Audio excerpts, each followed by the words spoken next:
On November 25, 2007, the Fonte Nova Stadium in Salvador, Brazil, was the site of one of the biggest tragedies in Brazilian soccer history.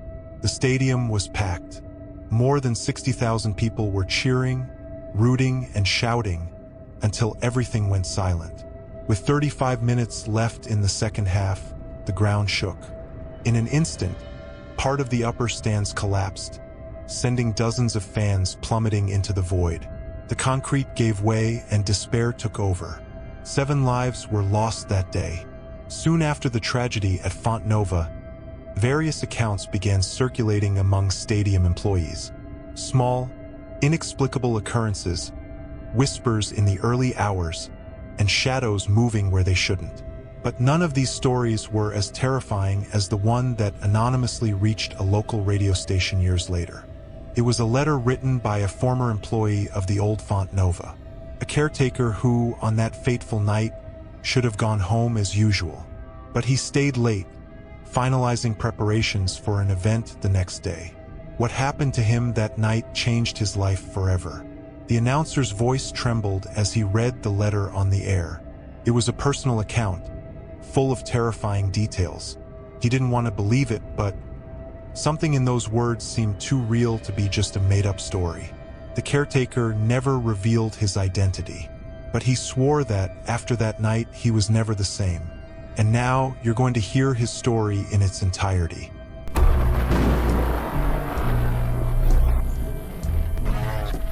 My name doesn't matter. What matters is what happened to me that night. I worked in cleaning and maintenance at the old Fonte Nova for almost 10 years. I'd seen it all in that stadium. Fan fights, people fainting from the heat, players being carried off the field. But nothing compared to what happened after the tragedy. That night, I stayed late. The next day, there was going to be an important event, and they asked me to get a head start on the work inside the stadium. I didn't complain. A few extra hours never hurt. The empty stands brought me a certain peace. In the silence, I could hear the wind blowing through the concrete structures, carrying with it the echoes of thousands of voices that had shouted there. I always liked that sound, but that night the silence was different. It was a heavy, oppressive silence, like the stadium was holding its breath. I finished sweeping the corridor of the suites and went down the stairs to the lower ring. The lighting was minimal, just a few weak lamps scattered throughout the corridors. I walked to the sector where the stands had collapsed months before. Even after the demolition, that area remained closed off. That's when I heard the first sound. Low, distant, as if it were coming from the concrete. Tock, tock, tock. The sound of something knocking. I stopped. I looked around. Nothing. I thought it was a loose pipe or a piece of structure creaking in the wind. I went back to work, ignoring the discomfort. But then I heard it again. Tock, tock, tock. This time louder, closer. I turned quickly, expecting to see a coworker, someone playing a prank on me. But there was no one there, just the empty corridors and the faint glow of the lamps. By this point, my heart was already racing. I decided to leave. I grabbed my backpack and went straight to the exit. But on the way, I looked one last time at the closed-off sector. And that's when I saw it. In the last row of the stands, there was someone sitting. A small figure, a child. She was there, still looking at the field. My blood ran cold. The stadium was closed. How could someone have gotten in there? I blinked, and she was gone. The silence became even more suffocating. I didn't wait for anything else. I got out of there as fast as I could and went home, trying to forget what I had just seen. But that night, something came with me, and in the following days, the real nightmare began. That night, when I got home, I felt a different kind of tiredness. My body weighed more than normal, as if something was on my shoulders. The house was dark and silent. My wife was already asleep, and I went straight to the shower. I tried to forget what I had seen at Fonte Nova.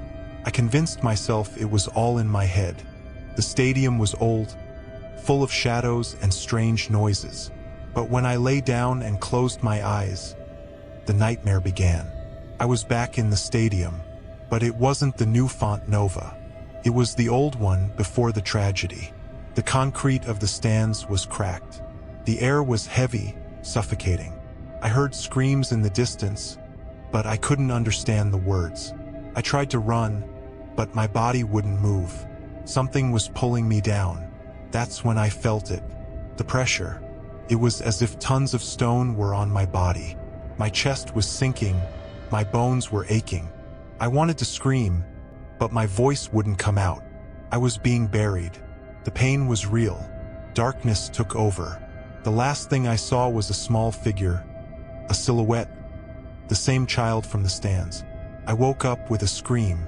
My wife was startled, asking what had happened. I was sweating, my breathing racing. But the worst came when I turned on the light. My body was covered in purple marks. Deep marks, as if something had crushed me during the night. I wanted to believe it was just a nightmare. But what happened the next night proved that it wasn't. On the second night, I fought against sleep. I stayed on the couch, watching television, waiting for the day to dawn. But my body couldn't take it. Around 3 in the morning, my eyes started to get heavy, and sleep overcame me. This time, the nightmare came faster. I was back in Fonte Nova, but not in the stadium. I was underneath it. It was a dark, cramped place.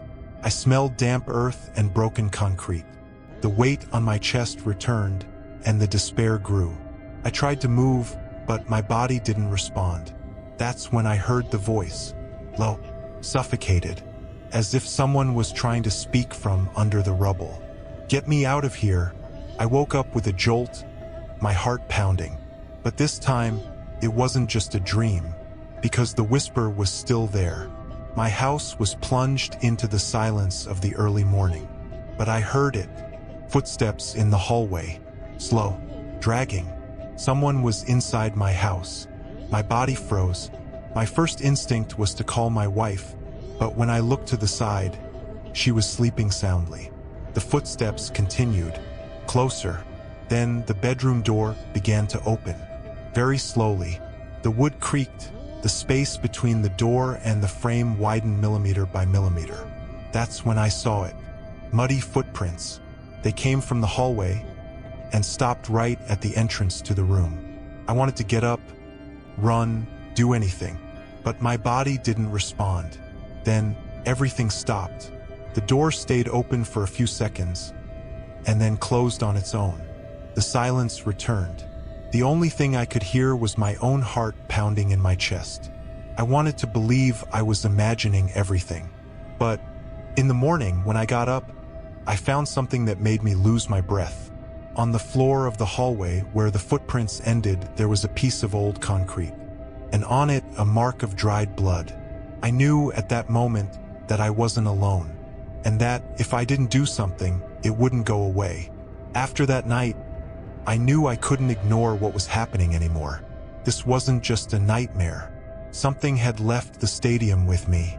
I asked for a day off and spent the morning researching the victims of the accident at Fonte Nova. I read old reports, looked for names, details, anything that would explain who might be trying to contact me. That's when I found a list with the names of the dead.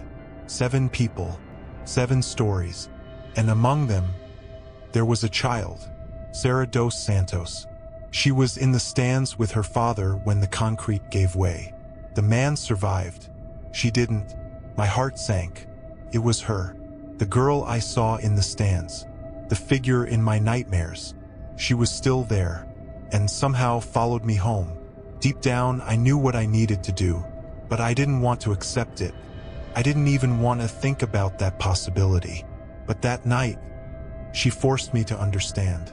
I already knew what would happen if I tried to sleep, so I did the impossible to stay awake. But it didn't help. Sleep overcame me, and the nightmare returned. This time, I wasn't just under the rubble.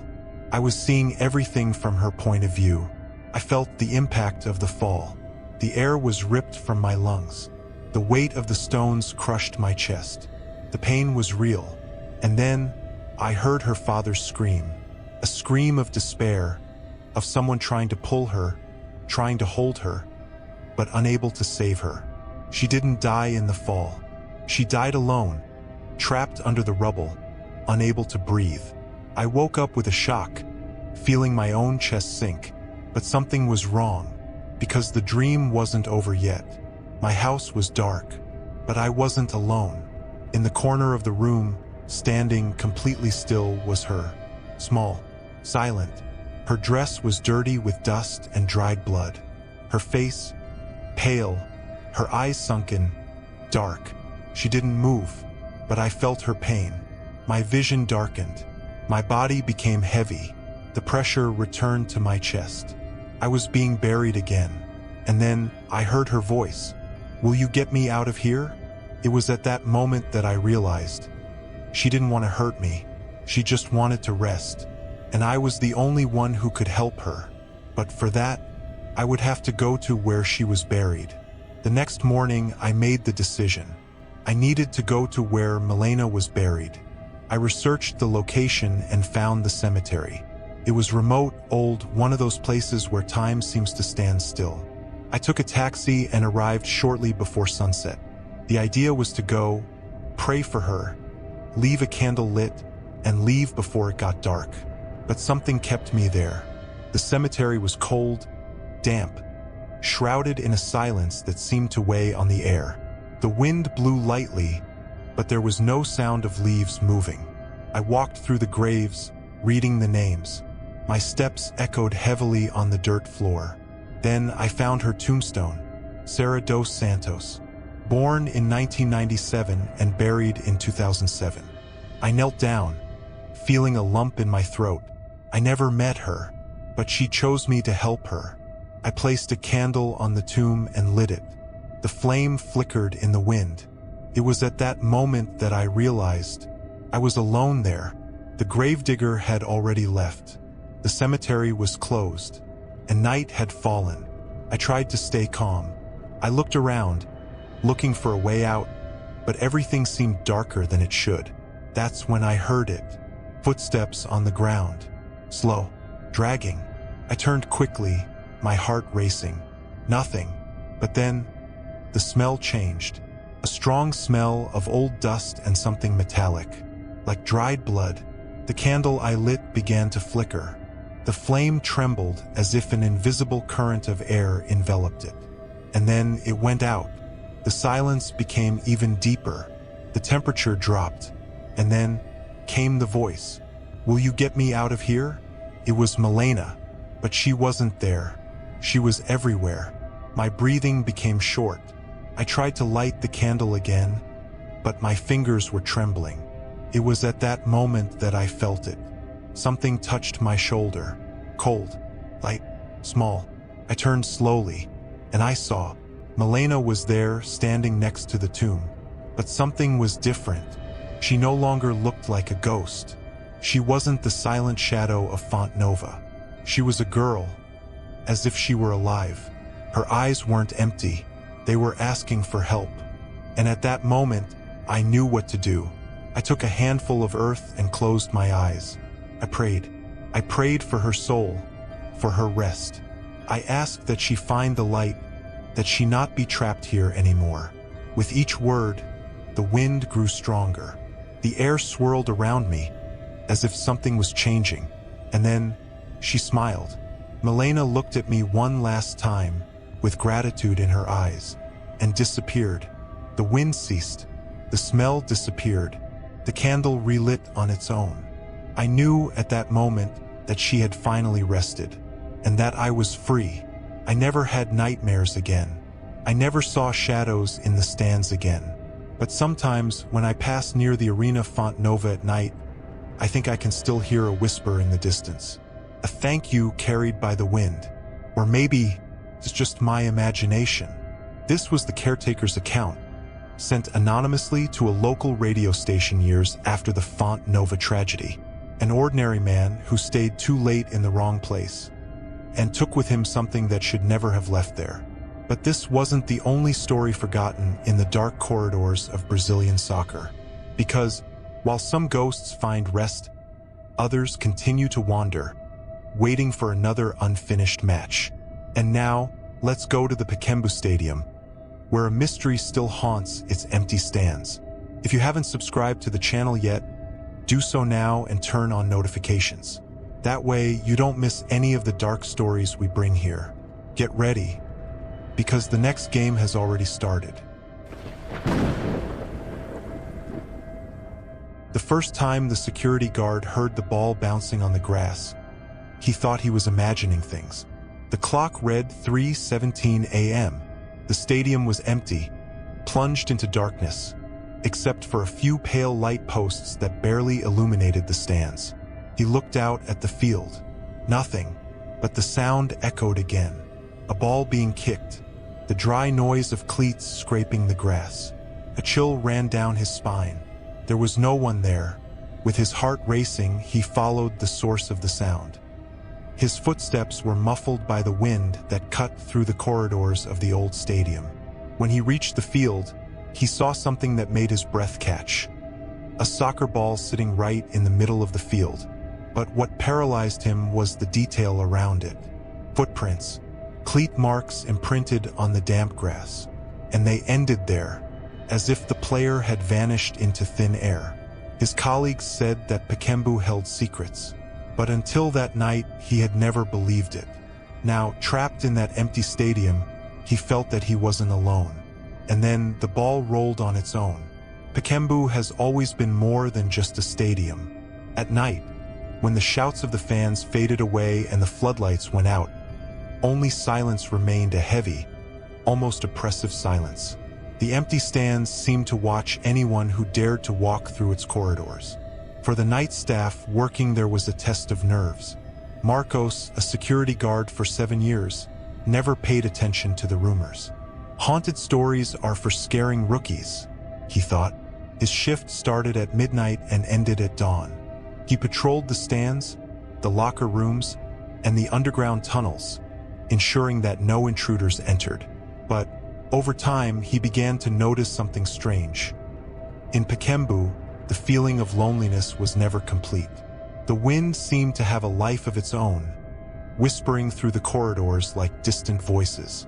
In the tunnel leading to the field, the echo of his own footsteps always came back a second late, as if someone else was walking alongside him. On the dampest nights, when the fog swallowed the stadium, shadows seemed to move between the empty seats. There was a specific corner that all the security guards avoided, the old visitors' locker room. No one liked to patrol there. The air was always cold, even on the hottest days. The door creaked at the slightest touch, and some swore they could hear the sound of water running, as if someone had just taken a shower. Marcos laughed at these superstitions, but deep down he felt uneasy whenever he passed by there. On one of the coldest nights of the month, he received a radio call from his colleague who was patrolling the internal tunnels. "Is there anyone on the field?" The voice on the other end asked. "Negative, all clear," Marcos replied, glancing at the field. Silence reigned, but the answer came loaded with hesitation. "Then how do we explain this ball sitting in the center circle?" Marcos frowned. No employee would leave a ball there. The last game had been 2 days ago. He descended the steps of the stand and walked to the edge of the field. The wind blew strongly, raising dust from the ground. The stadium seemed to hold its breath. He went down to the field. The wet grass absorbed his steps, and the smell of damp earth filled his nostrils. The ball was there, motionless, as if waiting for something. Marcos crouched down and touched the worn leather surface. Cold. But then, a dry noise interrupted his concentration. The sound of cleats scraping on the grass. He turned quickly, but there was no one there. The silence returned, more suffocating than before. The wind stopped blowing. Even the light posts seemed to have lost their brightness. Marcos felt a shiver run down his spine. He didn't want to admit it, but for the first time he felt that he wasn't alone. He picked up the radio to call his colleague, but before he could say anything, an echo resonated through the stadium. The unmistakable sound of a ball being kicked. But the ball was still in his hands. Marcos tried to laugh at himself. Wind?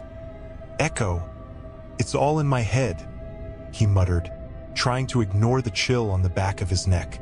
But something bothered him. The sound of the kick was real.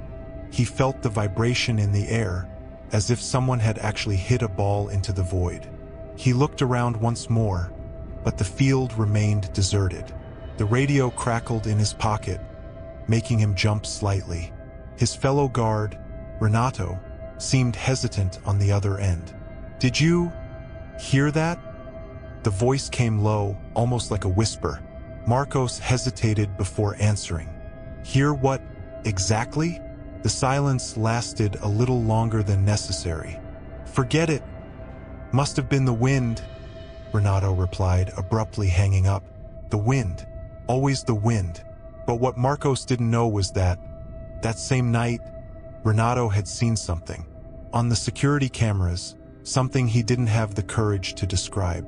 Back in the underground corridor, Marcos noticed that the visitor's locker room door was ajar. That was unusual. All access points were supposed to be locked. He approached slowly, hearing his own heart pounding in his ears. The door swung slightly, as if it had just been pushed open. With a hesitant touch, he pushed the cold wood. The smell of dampness and old sweat invaded his nostrils. The place was dark. Only a small beam of light leaked through the high window. He swept the flashlight around the room. Rusty lockers, empty benches, everything seemed in order. But then, a faint sound came from the back of the room. A slow, rhythmic dripping. The shower. Marcos frowned. No employee would be there at this hour. He walked to the communal bathroom, where the sound echoed between the worn tiles. With each step, the smell of wet earth seemed to get stronger. The dripping became a continuous flow. Someone had left the shower on. He reached out to turn off the tap, but something made him freeze. Below the shower, the accumulated water reflected the light from the flashlight. And there, on the shimmering surface, there wasn't just his reflection. Another silhouette was standing beside him. Marcos spun around quickly, the flashlight shaking in his hands. Nothing. The locker room was empty, but the air felt different, heavier, as if something was still there, watching. He quickly turned off the shower and left, feeling a chill run down his back. As he walked back to the corridor, he noticed a detail that made him stop suddenly. On the wet floor, there were footprints of soaking wet cleats, and they only went in one direction, out of the locker room. Marcos left the locker room in a hurry, trying to ignore the shiver that persisted on his skin. He needed air, he needed to see the sky.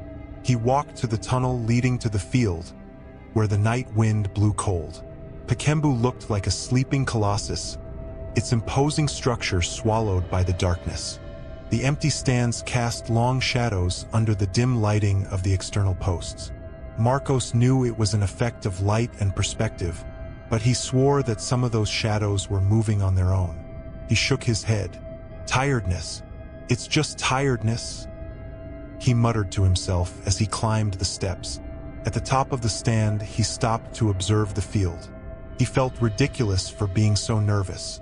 It was a soccer stadium, not a haunted castle. But then, a sound cut through the early morning. A sound that made his stomach churn. A scream. Marcos froze. The scream didn't come from the radio, nor from some distant place in the city. It came from there, from the stadium itself. His eyes scanned the stands, the field, the tunnels. Nothing, but he was sure of what he had heard. It was a muffled scream, loaded with despair. A human scream. The radio crackled. Renato's voice came shaky. "Marcos, did you hear that?" Before he could answer, another sound cut through the silence. Something rolled down the cement chairs below him. Something spherical, echoing a hollow, dry sound. He looked to the side and felt his blood run cold. A soccer ball slowly descended the steps of the stand, bouncing from row to row until it stopped a few feet from his feet. The same ball he saw on the field earlier. His eyes rose, scanning the stand above. And then he saw it. A figure was sitting in the last row, motionless, with its head down. The darkness concealed its face, but the posture was familiar, like that of an exhausted player, waiting for the match to end. Marcos couldn't move. Something inside him said to run, not to look for too long. But before he could make a decision, the figure raised its head, and the stadium floodlights flickered. For a second, just a second, he saw a pale face, sunken and empty eyes. A man in an old uniform, soaked, as if he had just come out from under a storm.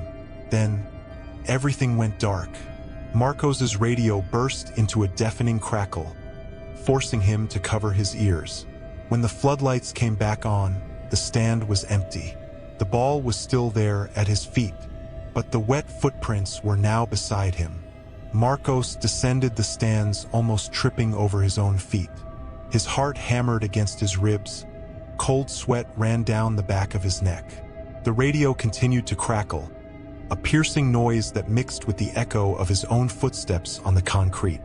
He tried to regulate his breathing, to convince himself that everything was a big coincidence. But how to explain the footprints? How to explain that face? The tunnel leading to the field seemed darker than before. With each step he took, the feeling of being followed grew stronger. But every time he turned around, he found only emptiness. The silence became more oppressive with each second, as if the stadium itself was holding its breath. Then he heard it. Footsteps. The sound was clear, muffled, like cleats dragging on the wet floor. Marcos froze. His instinct screamed to run, but something made him hesitate. He slowly turned his head in the direction of the sound, his eyes wide, trying to see through the shadows. Nothing. The tunnel remained empty, but the footsteps didn't stop. This time they echoed behind him.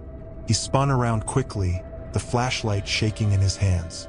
The beam of light cut through the narrow corridor, revealing only the damp concrete and the walls stained by time. But the temperature dropped suddenly, as if a wave of icy air had invaded the environment. Marcos's radio crackled. Renato's voice sounded shaky. "Marcos, you're not alone." A shiver cut through his spine. "What?" he murmured, his mouth dry. "The cameras." The voice on the other end faltered. "There's someone behind you." Marcos felt his blood run cold. His eyes widened, but he didn't have the courage to turn around. The primitive instinct said not to look, not to recognize whatever was there. But the radio crackled again, now with interference, and a second voice emerged. A hoarse voice, low, and it wasn't Renato's. The ball didn't go in. A shock ran through his body like electricity. The radio fell from his hand, clattering on the cement floor. The footsteps behind him stopped, and then came the final sound. A breath, low, cold, very close. Slowly, Marcos turned his head and saw a distorted shadow projected on the wall. But it wasn't his. It was bigger, taller, with the rigid posture of a player about to enter the field. But the shadow was wrong. The legs trembled abnormally, and the head seemed to hang to the side, as if it were dislocated. Marcos's heart raced. He couldn't stand another second there. In a desperate impulse, he ran out of the tunnel. But before crossing the exit, he heard one last thing. The sound of a ball being kicked, and the dry, strong impact hitting his back. Marcos woke up with a jolt. His face pressed against the damp grass. His head throbbed. The last thing he remembered was the impact, the invisible kick. But how was he in the center of the field? The stadium was different. The floodlights flickered, oscillating between dim light and oppressive darkness. The wind had stopped. The silence was so deep that his own heart seemed too loud. He tried to get up, but his muscles were locked, as if something invisible was holding him against the ground. That's when he heard the first applause. Slow, lonely, coming from the empty stands. Marcos looked up, terror pulsing in his throat. The sound continued. More applause, first spaced apart, then gaining rhythm. Something was there. Something was watching. And then the stadium lighting stabilized. and he saw them. The stands weren't empty. Not anymore. Rows and rows of pale fans, their features distorted by time, sat like motionless shadows. They all wore old clothes, uniforms yellowed by time. Their faces weren't completely visible, but their eyes were empty, and they were all looking at him. The air grew cold. Marcos's breathing became short and irregular. He tried to take a step back, but his feet sank into the grass, as if they were being pulled. Then the ball appeared. It rolled slowly until it stopped right in front of him. There was no one there to kick it, but it was wet, as if it had just come out from under a storm. The muffled sound of a whistle cut through the silence, and everything began. The light posts flickered again, and the game began to be played without players. Marcos saw the ball being kicked, felt the impact of the play in the air, heard the dull shouts of the ghost crowd. But there was no one else there, only shadows moving between the goalposts.